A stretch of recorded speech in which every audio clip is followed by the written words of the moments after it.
Siempre es bueno reconocer un error por lo que se puede aprender de él, por lo que comienzo este episodio con una fe de erratas porque anteriormente hablaba de Donis y Dorotea como hermanos, pero en realidad la hermana incestuosa no tiene nombre y eso solo me di cuenta cuando leí el artículo de Molloy y Bastos para el capítulo actual.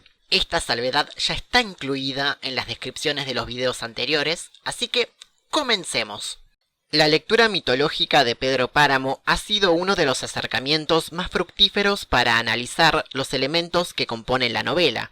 En sintonía con este modo de lectura, María Luisa Bastos y Silvia Molloy han analizado el rol de los personajes femeninos que van apareciendo en el viaje de Juan Preciado. Para tratarse de un libro argumentalmente centrado en la figura de un hombre que busca a su padre, la preponderancia de las mujeres es significativa. Si bien señalamos que Susana San Juan es la gran figura de resistencia contra el poder de Pedro Páramo, esto no significa que el resto de las figuras femeninas ocupen un rol menor. Sería impreciso definir Pedro Páramo como una novela feminista, del mismo modo que sería inexacto decir que es una novela regionalista o de revolución. Bastos y Molloy se colocan en las antípodas de una crítica que intenta inscribir la obra de Rulfo al género regionalista. De lo que se van a ocupar es de lo femenino, y aquí quiero citar directamente a las autoras. Lo femenino circunscribe y signa la novela a pesar de que un hombre parezca ser el eje de su argumento. Las figuras femeninas cumplen, en Pedro Páramo, una función múltiple y esencial. Soportes de la narración, como personajes, o como entonaciones diversas de un único personaje, la mujer madre, amante y destructora, remiten además a un trasfondo mítico, siempre vigente y reelaborado. No serán las primeras en observar la presencia de las figuras femeninas en la novela, pero la particularidad de este texto es que analiza a los personajes en una serie, de modo que la mejor manera de hablar de su análisis es presentándolo como un camino donde cada personaje es una posta o soporte narrativo.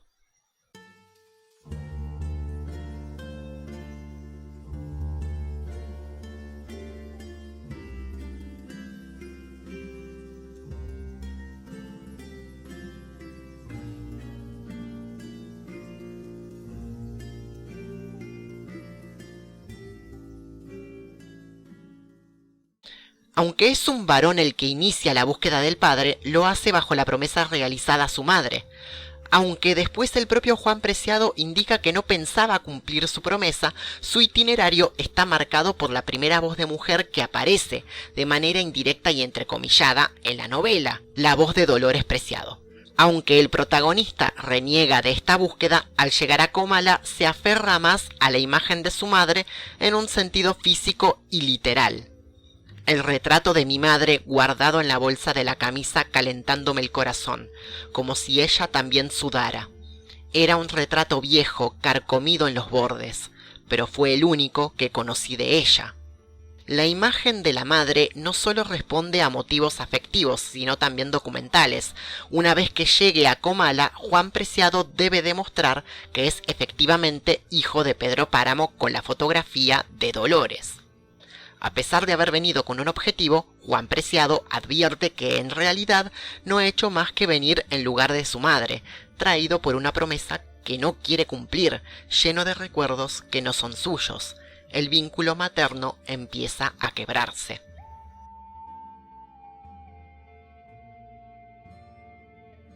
Eduviges es la primera mujer con la que Juan Preciado se encuentra, la primera voz femenina con la que empieza a reconstruirse la genealogía de Páramo cuando ella cuenta que Dolores tuvo relaciones con él en vez de ella.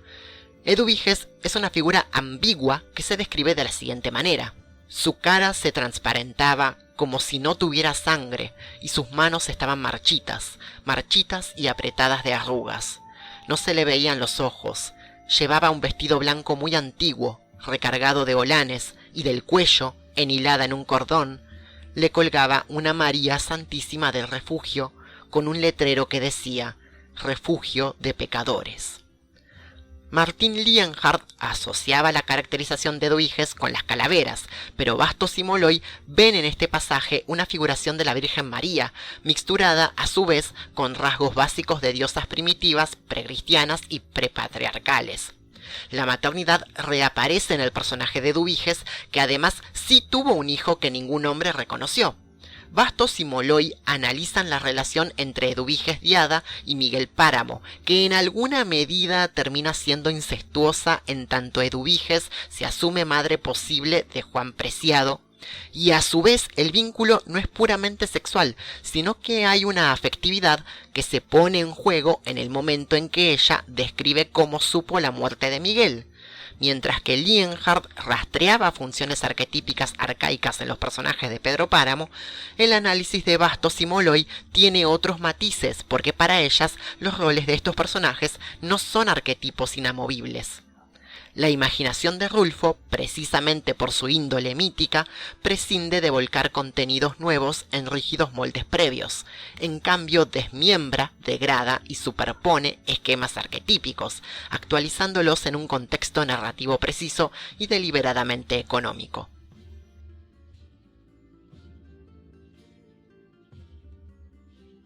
Una vez que Eduviges se pierde de vista, irrumpe un nuevo personaje, Damiana Cisneros.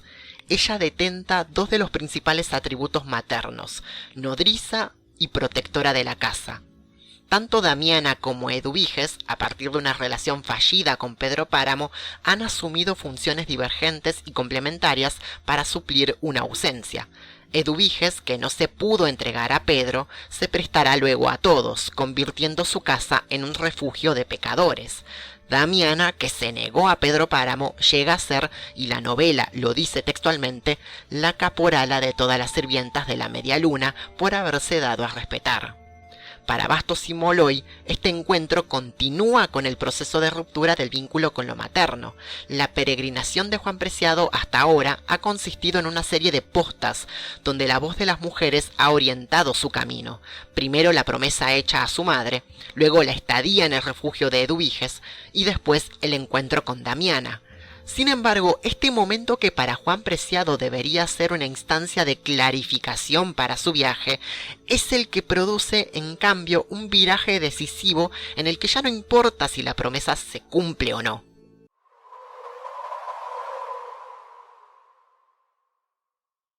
Damiana desaparece. Juan Preciado grita su nombre sin éxito. El aire se llena de ruidos. Entonces alguien me tocó los hombros. ¿Qué hace usted aquí? Vine a buscar, y ya iba a decir a quién, cuando me detuve. Vine a buscar a mi padre. ¿Y por qué no entra?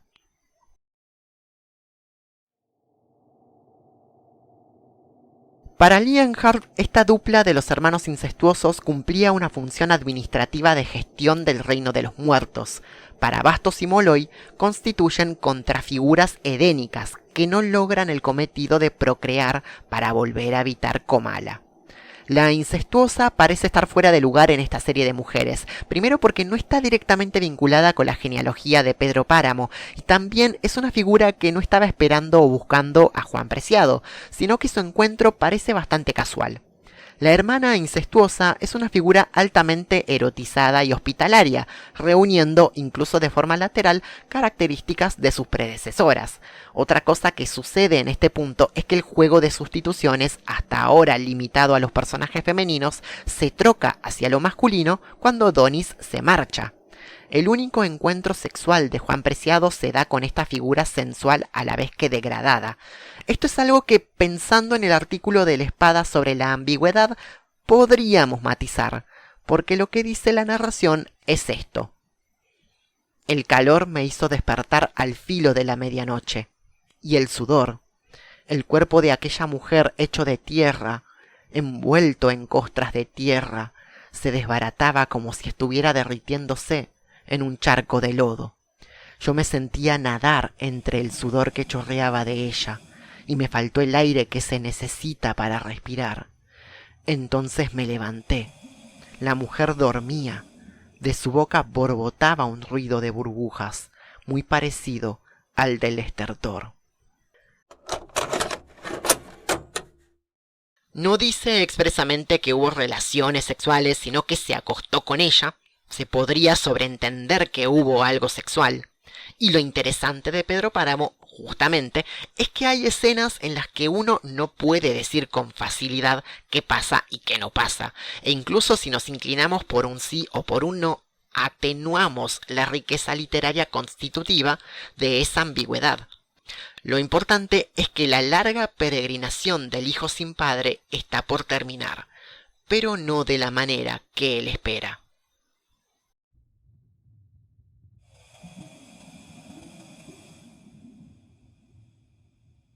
¿Quieres hacerme creer que te mató el ahogo, Juan Preciado?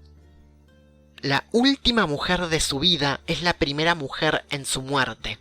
Dorotea ocupa una función más dialógica y en términos discursivos es la interlocutora que justifica toda la narración que realiza Juan Preciado desde el principio. La maternidad se manifiesta en ella en un sentido desviado. Aquella mujer que nunca pudo tener un hijo termina sepultando al hijo de Dolores y al final sus huesos yacen entre sus brazos.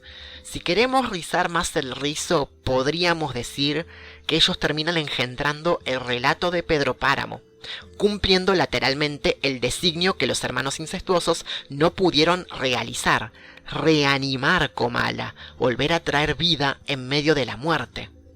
Ellos terminarán oyendo, juntos en la muerte, la voz de Susana San Juan.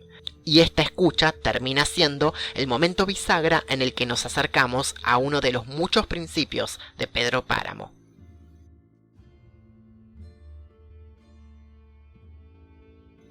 Esta serie de mujeres, aunque bajo los efectos del dominio de poder de Pedro Páramo, no son figuras pasivas en la historia, sino que sus presencias configuran instancias articulatorias en el viaje de Juan Preciado, a través del cual la maternidad se refuncionaliza y se recodifica en un espacio marcado por la miseria, la violencia y la muerte.